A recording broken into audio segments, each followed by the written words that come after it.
Sir Sandeep గారు good morning అండి. మీకు జీ తెలుగు జీ న్యూస్ వీక్షకులకి నమస్కారం. కూటమి ప్రభుత్వం అధికారంలోకి వచ్చినప్పటి నుంచి రెడ్ బుక్ రాజ్యాంగం నడిపిస్తా ఉన్నారు, రిగ్గింగ్ చేస్తా ఉన్నారు. మీరు చెయ్యని తప్పంటూ ఏది లేదు ఇప్పటి వరకు అనేది విమర్శ ఉంది. మీరు ఏం చెప్తారు సార్? రెడ్ బుక్ రాజ్యాంగం అనేది అది జగన్మోహన్ రెడ్డి గారు ఊహలో ఉన్నది మాత్రమే, ఇక్కడ ఆంధ్రప్రదేశ్ లో లేదండి. అంటే ఆ రోజు జగన్మోహన్ రెడ్డి గారు అధికారంలో ఉన్నప్పుడు పెట్టినటువంటి ఇబ్బందులకి ఆ రోజు నారా లోకేష్ గారు వాడినటువంటి ఆ పదాన్ని పట్టుకొని ఈ రోజుకి కూడా మాట్లాడుతున్నటువంటి జగన్మోహన్ రెడ్డి గారు ఆయన హయాంలో ఎంత అరాచకాన్ని సృష్టించారు, ఏ రకంగా లా అండ్ ఆర్డర్ ని ఆయన కంట్రోల్లో పెట్టుకొని పోలీస్ స్టేషన్లని ఒక సెటిల్మెంట్ అడ్డాలుగా మార్చారు అన్నది ఆంధ్రప్రదేశ్ లో ప్రజలందరికీ తెలుసండి.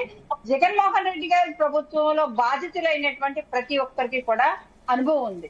కానీ ఇవాళ మాట్లాడితే రెడ్ బుక్ రాజ్యాంగం అనేసి పోలీస్ వ్యవస్థ మీద ఒక నిందలేసేటువంటి పరిస్థితి. అంటే వీళ్ళు అదుపు తప్పినటువంటి ఒక వ్యవస్థను 5 సంవత్సరాలు కంట్రోల్ చేయకుండా వదిలేశారండి జగన్మోహన్ రెడ్డి గారు. ఆ కంట్రోల్ చేస్తున్నటువంటి ఆ వ్యవస్థని ఇవాళ పోలీస్ డిపార్ట్మెంట్ మీద కూడా నిందలేస్తున్నటువంటి పరిస్థితి. ఇప్పుడు లా అండ్ ఆర్డర్ అంటే పోలీసులు కంట్రోల్ చేయకపోతే ఇంకెవరు కంట్రోల్ చేస్తారు సార్? పోలింగ్ బూత్ లోకి ఒక్క ఏజెంట్ కూడా మీరు రానివ్వలేదు, పోలింగ్ బూత్ లోకి ఒక్క ఏజెంట్ కూడా మీరు రానివ్వలేదు అనే దానికి సమాధానం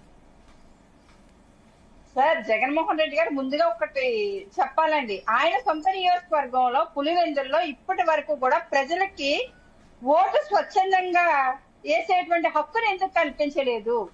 ఇలా జడ్పీటీసీ ఎన్నిక గురించి ఇంత చర్చ నడుస్తూ ఉంది. అంటే 30 సంవత్సరాల నుంచి కూడా ఎవరికి ఓటు హక్కును వినియోగించుకొని ఆయా పార్టీలకు మద్దతు ఇవ్వాలని ఉంటుంది కదండి.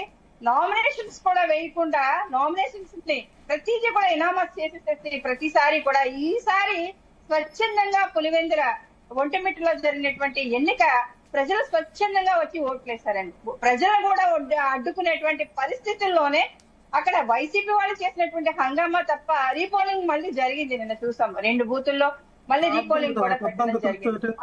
అక్కడ చిన్న చిన్న డిస్టర్బెన్స్ ఉందని అక్కడ మళ్ళీ పెట్టడం జరిగింది. కానీ 30 సంవత్సరాల నుంచి కూడా వాళ్ళకి స్వచ్ఛందంగా ఓటేసేటువంటి హక్కును ఎందుకు ఇవ్వలేదు జగన్మోహన్ రెడ్డి గారు? రాష్ట్రాన్ని పరిపాలించినటువంటి మాజీ ముఖ్యమంత్రే కదా. మాట్లాడితే మాకు ప్రతిపక్ష హోదా ఇవ్వండి, ప్రతిపక్ష హోదా ఇస్తేనే అసెంబ్లీకి వచ్చి మాట్లాడతానని చెప్తారు జగన్మోహన్ రెడ్డి గారు.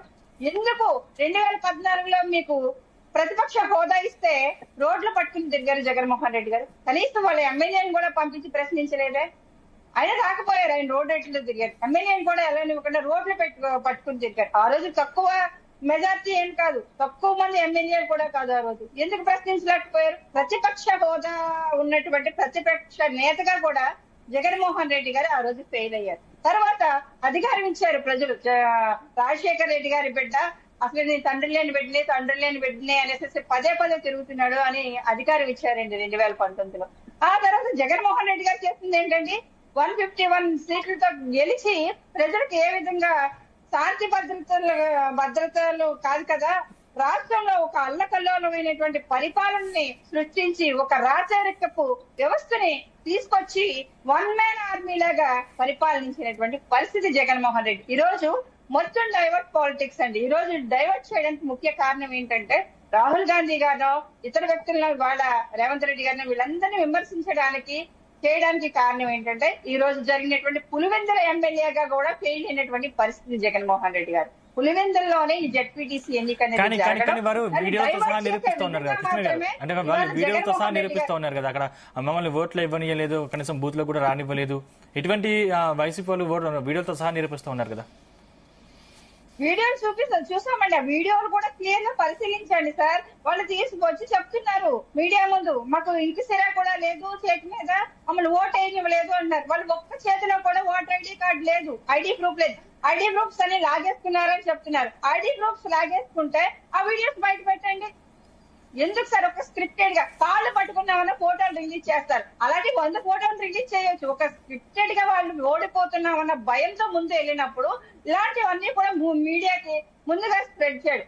చిన్నవి జరిగినప్పుడు అక్కడ 2 బూతుల్లోని కూడా మళ్ళీ రీపోలింగ్ జరిపించడం జరిగింది. అంటే పులివెందుల కోట కూడా బద్దలయ్యింది ఈ రోజు జగన్మోహన్ రెడ్డి గారికి. దాని గురించి డైవర్ట్ చేయడానికి మాత్రమే ఇవాళ సెంట్రల్ పాలిటిక్స్ లో మాట్లాడడం కానీ మేము నరేంద్ర మోడీ గారికి కూడా అనుకూలంగా ఉన్నాం అనేటువంటి సంకేతాలు పంపించడం కానీ జగన్మోహన్ రెడ్డి గారు చేస్తున్నారన్నది మాత్రం ఇది రాష్ట్ర ప్రజలందరూ కూడా జగన్మోహన్ రెడ్డి గారు ఒక భయాన్ని చూస్తున్నారండి. రైట్, దయాకర్ గారు. నమస్కారం సార్, సందీప్ గారు, జీ తెలుగు న్యూస్ కు ప్లస్ నాతో పాల్గొన్న మిత్రులందరూ కూడా నమస్కారం.